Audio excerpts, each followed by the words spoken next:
It pains me to announce that I have no option but to resign from the office of Premier. Serving you has been the greatest privilege of my life.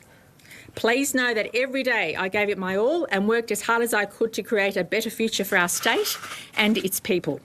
Hello, I'm Paul Barry. Welcome to Media Watch. And one of the most popular political leaders fell on her sword on Friday, becoming the latest in a long line of victims of the New South Wales anti-corruption watchdog. Once the ICAC announced it was formally investigating Berejiklian and her dealings with former boyfriend and ex-MP Daryl Maguire, she had nowhere else to go.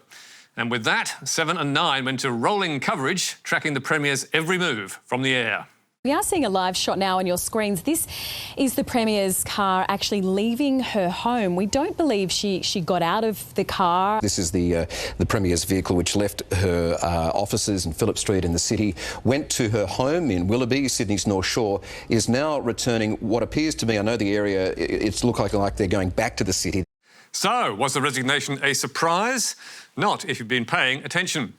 2 weeks ago, the Sunday Telegraph said the Premier's future was hanging in the balance as the ICAC closed in.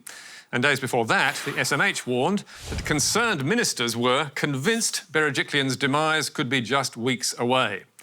And who can forget this heated moment in August when the ABC's Paul Farrell confronted the Premier during the daily COVID update. Premier, you requested a reassessment of a $5.5 million grant that Daryl Maguire stood to gain a political benefit. Can you please stand back a bit? Thank you. Why did you do that? And isn't that a serious conflict of interest given you were in a secret relationship with him at the time? Firstly, the proposition you're putting is absolutely ridiculous. And second, all proper processes were followed, and that's all I say on the matter. Thank you. We've seen the letters that you exchanged letters with Daryl Maguire about this project. You wrote to him, you thanked him for bringing it to the government's attention. Wasn't it a serious conflict of interest getting involved in any way in that grant process, given you were in a relationship at the time? I refer you to my previous answer, and please respect this press conference. Any other questions? That night on 7:30, Farrell went on to reveal the Premier had intervened in the assessment of the $5.5 million grant. But all the same, Friday's bombshell was bad timing for New South Wales as it crawls out of a 3-month COVID lockdown.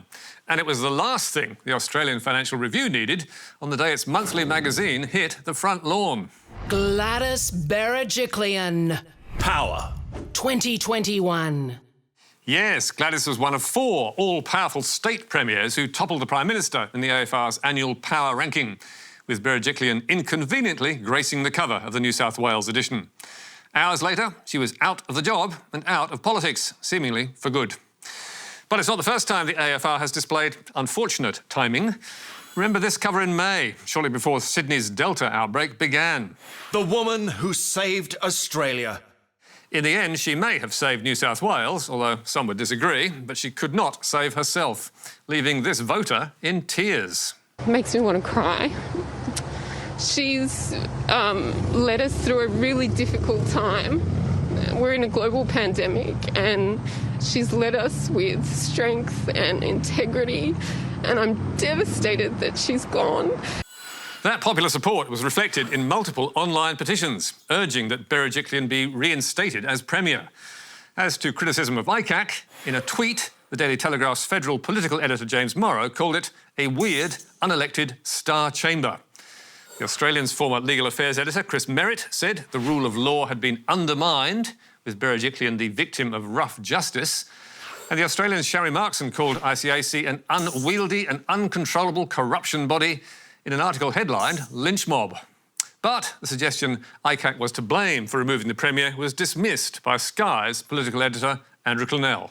Follow the rules. I've got a mask in my hand right here that these guys up here tell me that I have to wear, according to the law. And the law matters. And it matters in terms of the ICAC Act as well. And the accusation being levelled at Gladys Berejiklian is that she didn't follow that act, that she didn't report her allegedly dodgy boyfriend. It is a spectacular exit for the Premier, known simply as Gladys. And it's worth noting that only a year ago, Nine's Today Show celebrated her 50th birthday by camping outside her house all morning with a mariachi band. I know you don't like a fuss being made, but we got you a few little gifts. Here's some headphones so you can block out the noise from other annoying premiers. We know you love Coke Zero and your Cheds. There you go. I'd fit the flowers in, but I'll send those to you later. There you go. Happy birthday, happy birthday, happy birthday to you. Few politicians in recent times have been so warmly celebrated by voters and media alike, meaning whoever becomes the next New South Wales Premier, likely to be Conservative Catholic Dominic Perrottet, will have a steep mountain to climb. But now, to another politician in the news and the podcast backlash over Jess and Pauline. Journalist and TV presenter Jessica Rowe bows to social media critics, deletes podcast with Senator Pauline Hanson. The Hanson interview was the latest in Rowe's popular Big Talk Show, which Rowe describes like this. Where I sit down with performers, artists and athletes and dig into the stuff that matters. From love to loss and everything in between. You'll get a new window into the people we all love and admire. But Senator Hanson was never going to be one of those people, at least not on Twitter, where Rowe advertised the lifestyle interview on Wednesday afternoon. She talks love, raising kids and why she keeps going. Pauline Hanson is made of strong stuff. Maybe so, but the interview was as soft and cuddly as they come. I am a helicopter parent, and what about you? What would you describe as your style of being a mum? The interview did not dig into Hanson's ugly race politics or long list of controversies. It was about mental health, relationships, her time in jail and knitting. And while you're knitting, do you sip a rosé or a Bundy and Coke? What do you like to relax with? These days I don't mind a gin and tonic, but I also like my Bundaberg rum full of ice in a glass, and then you top it up with lime cordial. Oh, that would be quite refreshing. Hardly material that would fire anyone up, right? Wrong, because as soon as Rose spruiked the interview on Twitter, she was under fire from people like Australian of the Year, Grace Tame. This is how discrimination and hate is subtly enabled and normalised. Pauline doesn't need help to be heard, but those whose oppression she's both driven and reinforced do. And with that came more public slaying about why featuring Senator Hanson was a bad call. And so, after 9 hours of criticism, Rowe waved the white flag and deleted the podcast, announcing, Pauline's political views are the opposite of mine. I have never agreed with her on those issues. Kindness is at the heart of who I am. But for the critics, it was never about kindness, it was about context. And that was part of the problem, at least according to Hanson, who was quickly on radio to voice her outrage about the outrage. The podcast was pulled down because it portrayed me in a light that, I'm just your next door neighbour, but a person with integrity, honesty, and a person who stands my ground and won't be pushed around. They don't want you to see that. And while Hanson also said, I feel for Jessica Rowe. I like the lady. She was quick to capitalise on it all politically with this takedown. The Jess Rowe Big Fail Show. Podcast cancelled. As journalist Margot Kingston, who wrote a book about Hanson 20 years ago, remarked, Deleting pod, a perfect weapon to help reverse her political decline. Lessons still not learned, in my humble opinion. Rowe says the decision to pull the Hanson interview was not to appease the critics, but out of respect for those who were, quote, clearly affected by the episode, with Rowe's manager telling Media Watch, It is not our view that Jess was a victim of cancel culture on this occasion. The wider so-called social media mob pylon did not influence the outcome. It was informed by considered, measured discussion with a number of community leaders. Jessica's wish is that we all keep working towards finding more respectful ways to discuss our different opinions. So, what is the takeout? Well, criticism was predictable, given Rowe was not challenging Hanson on her politics or her views on vaccination. And that was always going to be a problem with such a controversial guest. But, having decided to feature Hanson in the way she did, Rowe should surely have held her nerve and defended the interview rather than delete it. She could have even invited a reply from one of her chief critics, like Grace Tame, and gained more listeners. In the now deleted podcast, Rowe asks Hanson how she copes with criticism, confessing, I know for me, when people have had a go at me, it used to hurt me dreadfully. And I'd cry and things. Because... Yeah, but Jessica, why? That's your problem, OK? These people, do you know them personally? Do they know you personally? Why would you listen to their opinion? Love her or loathe her, Hanson was right about that. And Rowe should have heeded that advice. But now to the tragic death of a Sydney teenager earlier this year and his family's ongoing fight for justice. 7 News took up the story a fortnight ago. A driver accused of hitting and killing a 17-year-old boy at Casula has been released on bail. Adam Goss was walking with a friend in January when he was struck and fatally injured. His parents have spoken to 7 News, telling of their disappointment and sadness at the court's decision. Adam's mum Rima and dad Abdul bravely fronted the cameras for a Story 7 branded an exclusive, mourning the loss of her son and questioning how the driver could be free from jail. He is so generous, so sensitive, so pure. My son now in the grave, and he's with his family, with his kids, live like he didn't do anything. It's alleged the driver had morphine and cannabis in his system at the time of the crash, and after being charged with multiple driving offences, he did not apply for bail.